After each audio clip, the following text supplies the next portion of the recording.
AITA to inform my husband that I would divorce him if he continues to defend my brother. My husband and I, 29, have been together since high school, and we were introduced by my brother. We have a beautiful 4-year-old daughter who adores Emma, my brother's ex-wife. My brother and Emma have been together for around 4 years. She is an incredible delight to be with, bringing out the best in him. Our entire family cherished her. At times, I felt like my parents loved her more than us, and the same was true for my daughter. Emma was a fairy princess to her, and every time we went to take her up, she would cry and urge us to go home and come back tomorrow because she wanted to be with Aunt Emma. Anyway, Emma was 26 weeks pregnant, 6 months, and we were all looking forward to it. My brother and her had always wanted a baby and seemed overjoyed whenever we visited them. She would have been an amazing mother. Emma had been feeling bad, and her stomach hurt, so she requested my brother to drive her to the hospital, where the doctors said everything was all right and sent her home. She kept saying that she didn't feel right, but my brother dismissed it as her overreacting. The next day, my brother, husband, and their friends went for a fishing trip. Emma urged my brother not to go since she didn't feel right and needed someone to be with her. My amazing brother became mad, telling her to quit overreacting, that everything isn't about her, and that he needed some alone time. Well, he turned off his phone and proceeded on the trip.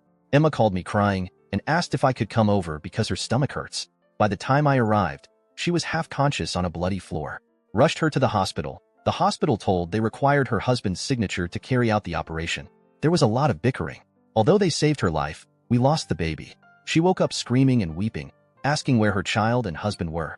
It was horrible. Both of my parents and her parents were in tears when they saw her. I kept calling the guys, none of them responded. When Emma finally calmed down, it was even more unsettling. It was as if she had given up, with no soul left in her eyes. My brother returned the next day to an empty, bloody apartment, ran to the hospital and apologized to Emma while crying. She looked at him with no feelings and asked for a divorce. My brother grew depressed after that, and he would spend his days drinking in the baby's nursery. None of us really consoled him. I suppose we all blamed him in some way. My husband went to meet him, and when he returned, he told me about the above and asked that I apologize to my brother for neglecting him and go console him. I refused.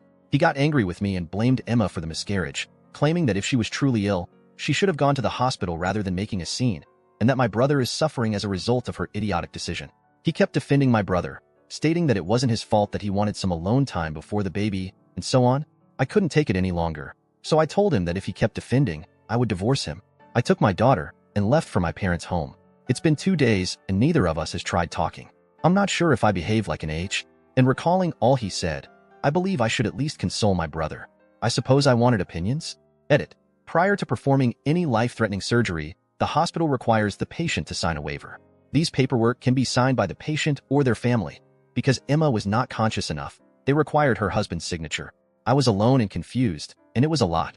The hospital agreed after much discussion, but it really caused a lot of unnecessary delay. Info.